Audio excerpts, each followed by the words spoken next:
Hello, everyone, and welcome back to the Not Content Podcast. My name is Jerome Cuson, joined as always by my colleague Brian. We are going to be continuing Greek Month by discussing 1963's Jason and the Argonauts, a movie that is well known for being a classic in the genre. As always, please leave a 4 or 5 star review on Apple and Spotify to get those algorithms going. Like and subscribe on YouTube. Click the bell icon for notifications. As mentioned, we are discussing Jason and the Argonauts, which is very well known as being a collaboration basically between Ray Harryhausen, who was honored with a Lifetime Achievement Award, partially a lot of because of this movie right here, and also because of Bernard Herrmann, who does the score for this movie and is generally regarded as one of the greatest composers of all time. So you have two legendary, individuals kind of at the peak of their powers. And then you've got the movie itself, which I think is kind of a mixed bag, but Brian, in terms of like fantasy storytelling and mythological storytelling, this is a very important movie because before this, I think a lot of these movies were either regarded as kind of B pictures or as not really important. But this is definitely something that was taken seriously and was definitely regarded, even at the time, as being something really important. And its importance has only grown in the last 60 years. Absolutely. I guess the standard at this point would have been King Kong, and I think that that's kind of like the standard bearer from like the beginning of filmmaking in terms of like the height of special effects of what you can do from the start of filmmaking. So there was this standard set by King Kong, and Ray Harryhausen was actually like I think an assistant animator on that, I believe. I forget what the credits are, but he's associated with the original King Kong. So he's got that association with it. And 30 years later, 1963, audiences are not used to seeing special effects.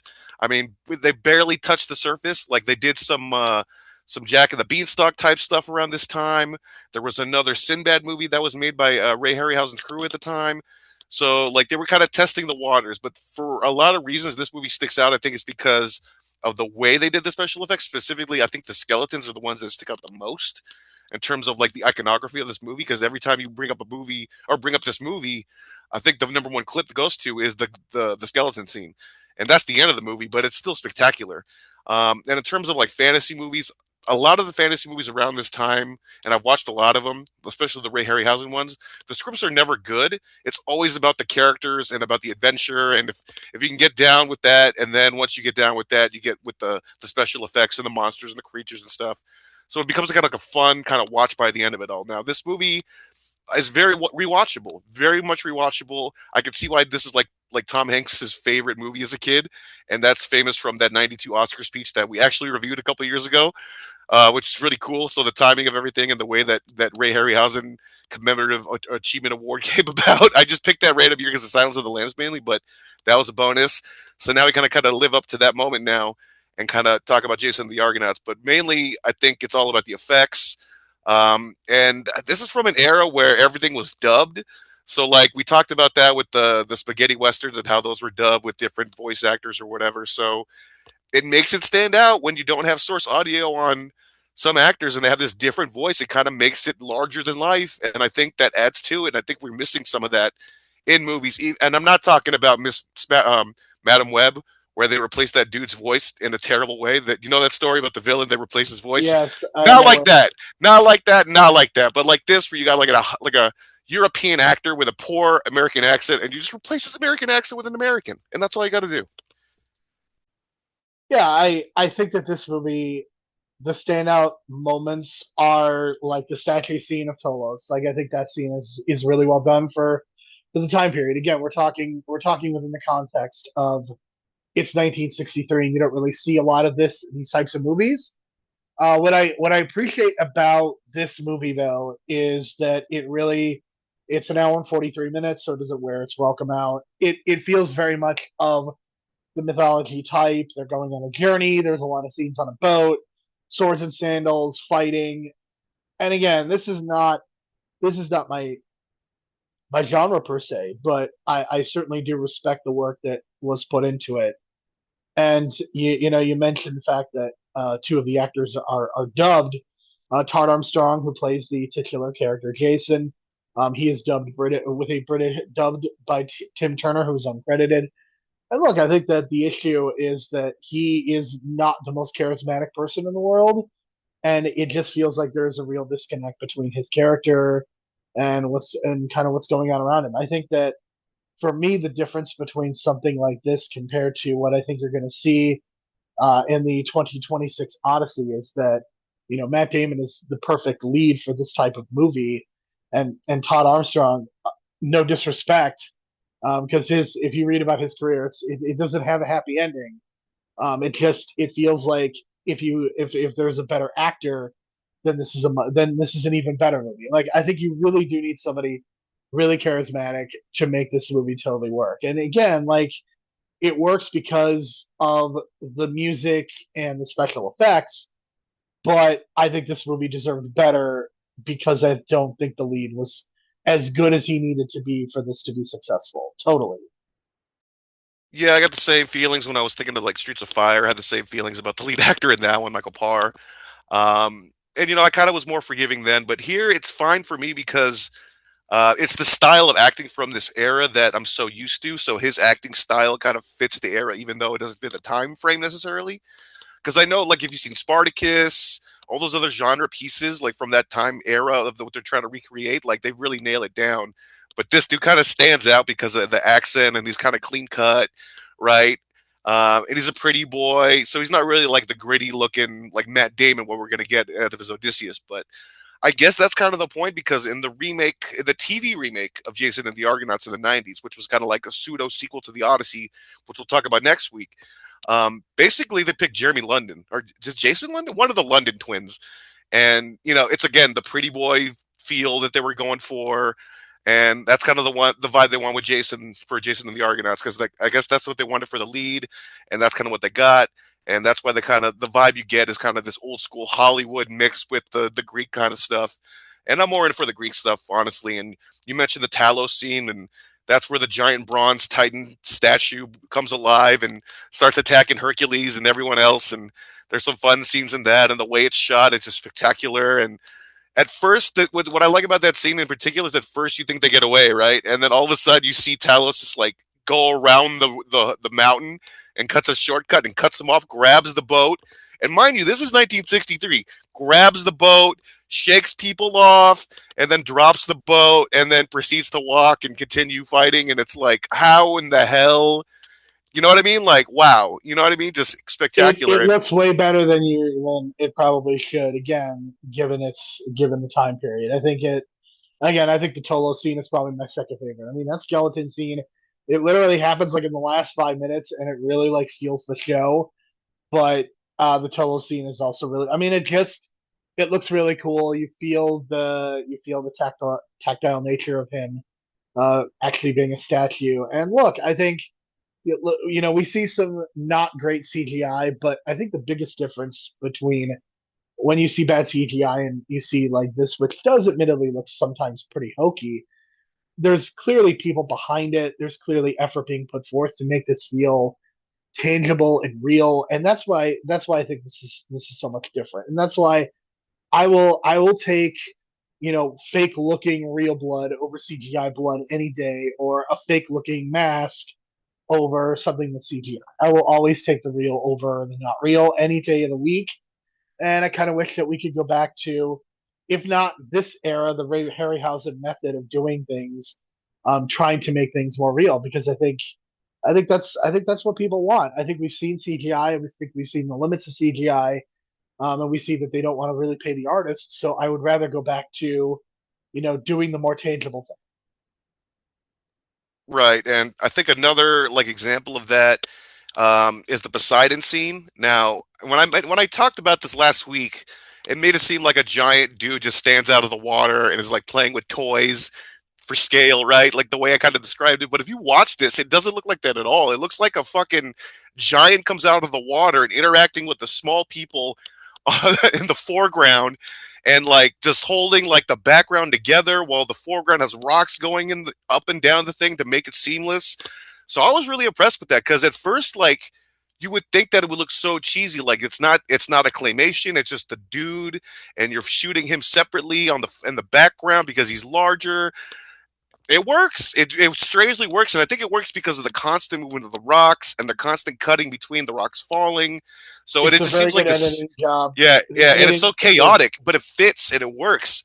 And just little simple techniques like that. Like you don't need like CGI version of it. Just have a like literally just grow the like your person on camera.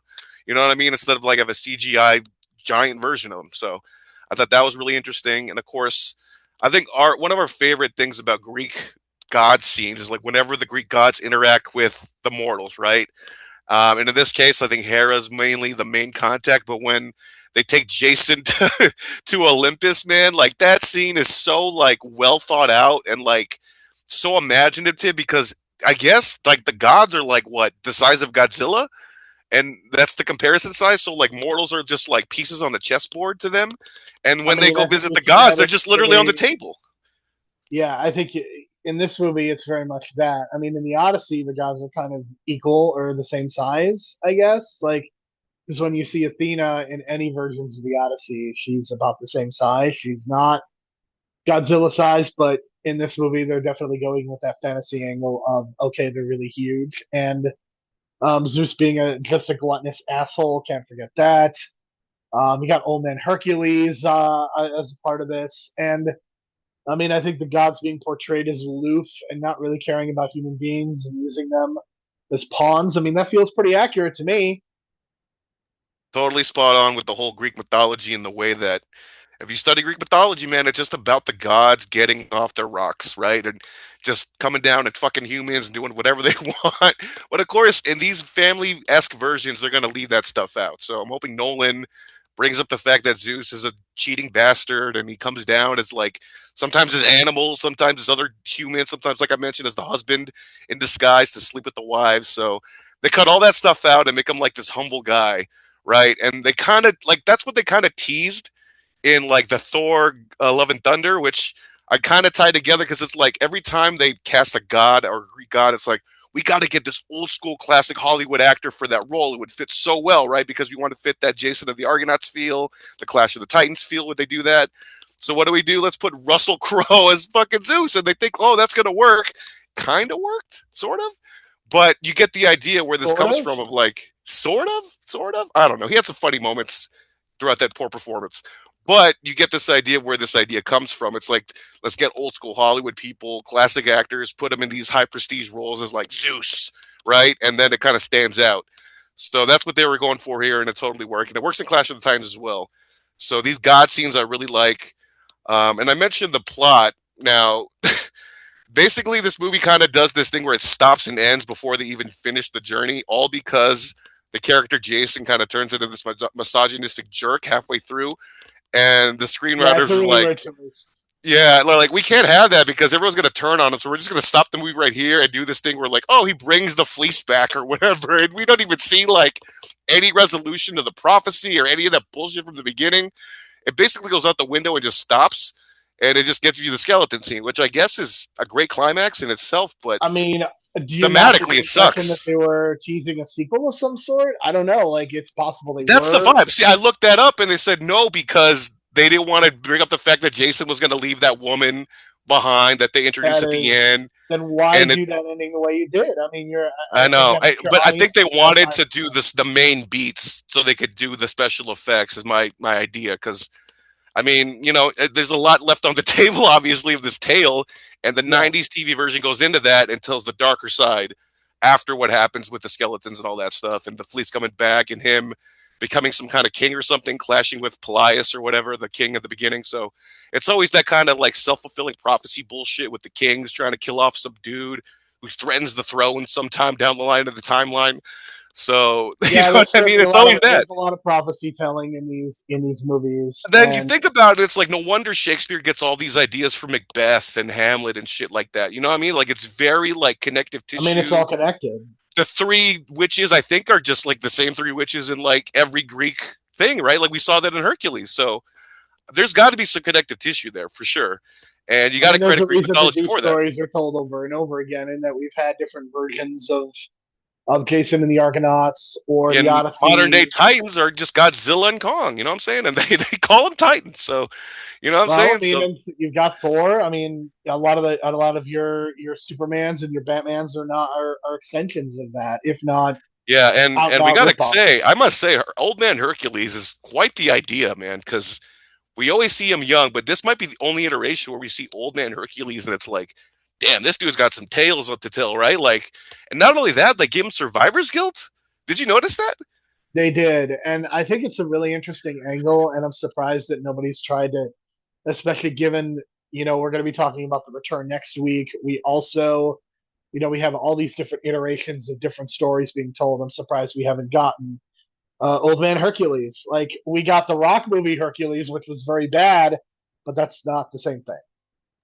Yeah, because I mean, it looks like this guy, had a life, did the 13 trials or whatever, then decided years later to join Jason. But what happens is, I guess he befriends this younger guy that kind of like outdoes him in like some athletic stuff, and he's really impressed. He's like, "Oh shit, you're as good as me, even though you're smaller." And so they're fighting Talos, and what happens is the reason Talos wakes up, folks, is because they were not supposed to touch anything but food and water. And what do? They go for the gold. And that wakes up Talos and they get the fight going. But then when Talos dies, he falls on the guy. I think his name is Hylas. And Hercules is like, where the fuck is he, man? Like, where did he go? He's the only one missing. And then he's like, I gotta find him because like he's the reason. Like, if I don't find him and he's gone, like it's my fault. And all of a sudden, like, whoa, survivor's guilt out of nowhere. And then Yeah, this great subtext and nuance just goes away because the character goes away, man. But man, wow, like that's a story to tell. And I don't know if you could do like a Ray Harryhausen style to it because a lot of his earlier stuff has already happened, like the 13 trials. So I don't know, but if you give me a movie of Hercules looking for this guy that never or he realizes is dead at the end, like that's some deep shit. the 2014 Hercules movie with The Rock made $244 million, which is unbelievable. It is also Brett Ratner's last theatrically released movie, and let's hope we can keep it that way. I think that's also the movie that got postponed in production because The Rock ripped his guts open at WrestleMania and literally ripped his guts open, folks. If you Yeah, never knew that, which is crazy to think about, but yeah. um, It was. I don't remember. I don't think I've ever seen the movie. I've heard not great yeah, I mean, things. I think I rented it on Redbox and had it in the background and just thought nothing of it. So, but yeah, this is a fun watch. It's like a 6.5, a 7, because like I said, the plot is not that great, but Yeah, it's I'm at just about a six special and a half out of. effects, special It's effects, special effects, and I did have the Blu-ray at one point, and then I sold it once I realized it was triple the value from when I bought it used. Knowing me, that's what I do. But I'm waiting for like a 4K. I think there is a 4K. I'm not sure yet, but there has to be because the 2B version seems to be, I want to say the DVD version, if that makes sense. I know the Blu-ray was much better than when I had it years ago, but I'm waiting for a 4K because I think they can clean it up right and make it look good, and some of the graininess take away, but sharpen some of the other parts of it because I think it could do a really good 4K job on this, and it would really look I think spectacular. so. And yeah, especially the Yeah, skeleton scene would really stand out. I think more in 4K. yeah. So I would agree with that. And yeah, I'm at about the same. I think this movie is clearly it deserves the reputation that it has, and I think it's so much a forerunner of the fantasy movies that we would see, all those years later. Things like, Lord of the Rings, of course, as well as what has eventually become Game of Thrones. So you could see that direct line, those direct connections, and I mean, obviously the Odyssey too. Like the Odyssey is born from those movies too. So next week we are going to be discussing the 1997 Odyssey that aired on NBC, and it has a couple very interesting cameos that we are going to talk about. And we may also probably, I think, we'll have at some point, maybe in 2 weeks, actually, we will have a conversation about the 2026 Odyssey, even if it's brief. But we will be discussing the 97 version, which is an interesting little capstone of the year that was oh 1997. yeah, that's for sure because this is an era where I guess TV producers were trying to lure in like screen stars, and we were getting a mix of that. So I told Jerome not to look up the cast before he watched it. He was surprised. I think he worked himself into a shoot in an off way. We'll talk about that in his weird prediction when he texted me before the scene actually happened. But yeah, it's a weird cast. But when you mix TV actors with movie actors, I kind of mentioned this in a text to Jerome, but like there can be this weird clash of styles, right? So be prepared for that because it's very much that. It's like a film director mixed doing a TV movie, and he's trying to mix these different types of actors with TV actors and movie screen actors. And I think this is the second movie we've only actually reviewed with Armand Asante. And yes, he's Italian from New York playing a Greek guy. Yeah, so it's going to be interesting because it's a weird cast, but it was a big success on TV apparently. So there you go. Yeah, I mean, this is an era. I think a lot of the broadcast channels used to make movies that would be not TV shows, but were a little bit elevated. And this is an era when you would get these movies that would air on like these two-parters on Sunday, Monday. I mean, this is very common. Even going back to the 80s and 90s, you would definitely have these kind of event movies that were basically really expensive TV And shows. they're And you don't also really two get that. two parters. So like tune in tomorrow night for the conclusion of you know what I mean? Like that great line at I the end mean, of like a cliffhanger. all of these types of things have moved to streaming now. I mean, if you get these kinds of miniseries, they're all on streaming now. The broadcast networks aren't really doing them. A lot of they don't even really make movies anymore. The broadcast channels themselves, NBC, ABC, Fox, and CBS, don't really make movies themselves. They, obviously they're all owned by giant corporate conglomerates that have studios. Fox being the exception at this point, but they're making movies that are meant for streaming or for theatrical, and you just don't.